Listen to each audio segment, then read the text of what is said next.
신중호의 신중한 시선 앵커 브리핑을 시작하겠습니다. 간밤에 미 증시는 혼조세를 보였습니다. 팩웨스트 은행의 예금 인출 소식에 지역은행 이슈가 다시 부각됐고 PPI와 고용지표가 둔화되면서 전반적으로는 수요 부진, 경기 침체에 대한 우려가 높아졌습니다. 금리를 끌어내렸는데 이 영향으로 나스닥은 또 반사 이익을 받는 그런 모습이었는데요. 글로벌 증시가 긴축과의 힘겨운 싸움에서는 끝나가는 것 같지만 이제는 수요 부진, 경기 침체에 대한 고민이 높아지는 시기입니다. 이 문제 중국 PPI와 한국 수출 관련 데이터를 갖고 말씀드려보도록 하겠습니다. 바로 이 차트 먼저 시작해 보겠습니다. 어제 이제 PPI가 나왔고 간밤에 미국의 PPI까지 나왔는데 보시면 아시겠지만 추세적으로 하락세를 보이고 있습니다. 만약 이제 하락하는 긴축에 대한 우려가 있었다면 물가가 낮아지는 부분에 대해서는 아마 환호를 했을 것입니다만 어제도 그렇고 오늘 이제는 경기 회복 우려에 대해서 중국의 경기 회복 우려, 미국의 경기 회복 우려에 대해서 부각하는 그런 시선이 더 높았습니다. 다만 이 중국 같은 경우에 PPI가 낮은 이유가요. 이 염가의 러시아산 우량유를 수입을 하고 그리고 돼지고기, 즉 돈육 공급이 너무 과잉이 가까웠다라는 그런 분석도 있는 만큼 향후 중국의 정책에 따라서는 경기 부양 스탠스가 강화될 수 있는 지표로도 활용될 수 있다는 점은 확인해 볼 수가 있겠습니다. 근데 어제 나왔던 것 중에 그리고 최근에 수요 부진에 대한 얘기들이 아무래도 우리나라와 관련된 얘기들이 있기 때문에 다음 차트 보면서 말씀드리겠습니다. 어제 한국 수출의 속보치가 발표가 됐습니다. 마이너스 10%가 나왔습니다. 아시는 것처럼 반도체와 좀 전에 말씀드렸던 중국으로의 수출이 부진한 영향으로 그러니까 열흘 동안의 수출이 마이너스 10%가 나왔는데 무역 수지도 적자가 나왔습니다. 올해 누적적으로 무역 적자 규모가 지난해 연간 적자액의 60%인 300억 달러에 육박하다 보니까 고민이 좀 깊어지는데 이 안 좋은 얘기를 하니까 저는 또 좋은 얘기를 드릴 수밖에 없어서 이 차트를 갖고 왔습니다. 무역 수지 안 좋습니다. 보시면 아시겠지만 6개월 아까 제가 말씀드린 것처럼 300억 달러에 가깝게 지금 적자가 나고 있는데 우리나라 무역 수지 적자가 어디에서 비롯되는지 한 가지 차트만 얘기해봐라. 그럼 바로 이 유가 차트이죠. 유가 차트를 제가 뒤집어 놨습니다. 유가를 또 선행을 시켜놨는데 유가가 오르고 나서 무역 수지가 적자를 보이는 거 확인할 수가 있습니다. 그렇다면 앞으로 우리나라의 무역 수지는 어떻게 될 것 같냐?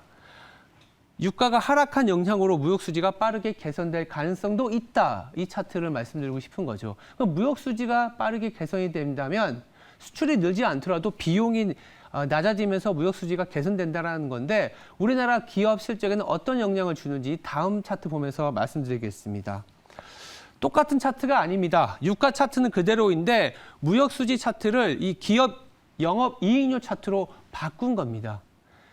우리나라의 무역 수지 차트는 바로 우리나라의 영업 이익률, 즉 마진의 차트와 동일하다라고 보시면 될 것 같고요. 근데 유가가 급락하는 과정에서 지금 보이는 차트는 뒤집어 놓은 거라고 말씀드렸는데 유가가 급락하는 차트에서 보시면 영업 이익률이 이렇게 경기 침체에 준하게 하락을 했습니다. 실제의 데이터가 아니라 이 기업에 대한 전망치이기 때문에 그만큼 기업을 바라보는 시선이 굉장히 안 좋아진 상황이다라는 거죠. 근데 1분기 실적을 발표하면서 어떻게 됐나요? 서프라이즈가 나오고 있습니다. 너무 안 좋게 봤었던 기업 이익이 이제는 좀 마진부터 바닥을 잡아가고 있구나. 그 한 가지 원인이 무역 수지 적자가 조금 해소되고 있고 유가의 방향성을 보면 올해 내내 우리나라의 영업이익률은 조금이나마 개선될 가능성이 높다라는 점에 주목하고 있습니다. 그래서 한국 시장이 뭔가 많이 흔들리는 것 같지만 연초부터 지금까지 하는 사이에 2,500까지 와 있는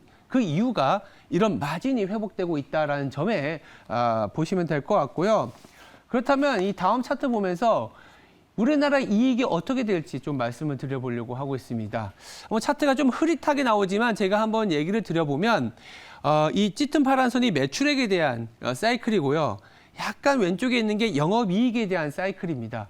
영업이익이 매출보다 선행을 합니다. 왜 그런지 가만히 생각해 보시면 매출이 늘어나기 전에 영업이익은 바닥을 잡습니다. 왼쪽에 있는 차트인데 왜 그러냐면 비용이 먼저 세이브, 즉 비용에서 아까 유가의 어떤 하락의 영향으로 먼저 마진이 바닥을 잡기 때문이고 보통 매출액이 하락하면 우리 기업에서 어떻게 행동합니까? 고용을 줄이거나 하다못해 A4 용지도 이면지 쓰라고 하지 않습니까? 그렇게 비용을 축소시키면서 영업이익이 먼저 바닥을 잡습니다. 그리고 매출액이 돌면서 고용과 투자 확대하면서 장기적인 경기 사이클을 가는데 그렇다면 지금 앞서 제가 마진이 바닥을 잡는다는 건 영업이익이 먼저 바닥을 잡고 있다라는 얘기로 귀결될 수가 있습니다. 그러다 보니까 우리가 항상 이 시장이라는 거는요, 비관 속에서 바닥을 잡고 낙관 속에서 정점을 잡는 이유 중에 하나가 이런 영업이익과 매출액의 사이클에 시차가 발생하다 보니 외형적인 증가가 나타날 때 환호를 하는데 생각보다 외형이 증가가 날 때는 이 경쟁자가 늘어나고 인플레이션이 상승하면서 마진이 먼저 천정을 보이다 보니 시장은 그 이전에 고점을 형성하는 경우가 있고 이 수출이 안 되고 외형이 축소되고 뭔가 수요가 없다라는 생각에서 비관론이 창궐하지만 영업이익은 바닥을 찍고 왜 투자 축소, 인력이 감축되고 유가가 하락하면서 영업이익이 먼저 바닥을 찍는 즉 이런 낙관과 비관의 그 끝에서 우리는 투자를 해야 되는 어려움이 있지만 이미 우리나라는 영업이익이 바닥을 잡는 시그널이 나타나고 있다는 점에 말씀을 드리고 있습니다. 그렇다면 여기서 우리는 어떤 업종, 어떤 전략을 갖고 와야 될지 다음 차트 보면서 말씀드리겠습니다. 자, 마진이 바닥을 잡았다라는 얘기는 뭘까? 여기서 마진이 바닥을 잡고 외형이 성장하게 되면 고정비를 줄인 상황이기 때문에 영업 레버리지가 확대될 만한 업종을 보자라는 얘기로 전환이 됩니다. 지금 시장은 2,600을 앞두고 뭔가 외형 성장이 있어야만이 더 치고 나갈 수 있는 분위기라면 그 안에서 마진이 이제 바닥을 먼저 잡고 먼저 매출액이 늘어나는 업종을 보면 시장에서는 더 수급이 쏠릴 수 있다. 이 어려워 보이지만 차트가 이 Y축은 올해 들에서의 올해 수익률이고 이 X축은 매출액 증가율입니다. 화학, 자동차, 철강이 주로 2차 전지와 이제 자동차가 올해의 주도 업종이었는데 이에 못지않게 매출액이 늘어나는 것 중에 아직 수익률이 부진한 게 조선, 호텔, 레저 등 리오프닝이 좋다라는 거죠. 즉 마진이 바닥을 잡은 상태에서 매출액이 먼저 치고 나가는 업종인 경우에는 앞으로 시장이 생각하는 것보다 이익이 더 빠르게 올라갈 가능성이 높은 업종이라는 겁니다. 그래서 조선 호텔 기계 정도가 지금은 어쩌면 이 상당히 막혀 있는 상황에서 빠른 순환매의 대상이 될 수 있는 가능성도 있겠다라는 측면에서 이해해 주시면 될 것 같습니다. 오늘 브리핑을 좀 정리해 보겠습니다. 중국 물가 그리고 미국 물가 하락으로 수요 부진에 대한 우려가 커졌다. 그리고 어제 나왔던 한국의 수출 10일치 속보치도 마이너스를 유지했다.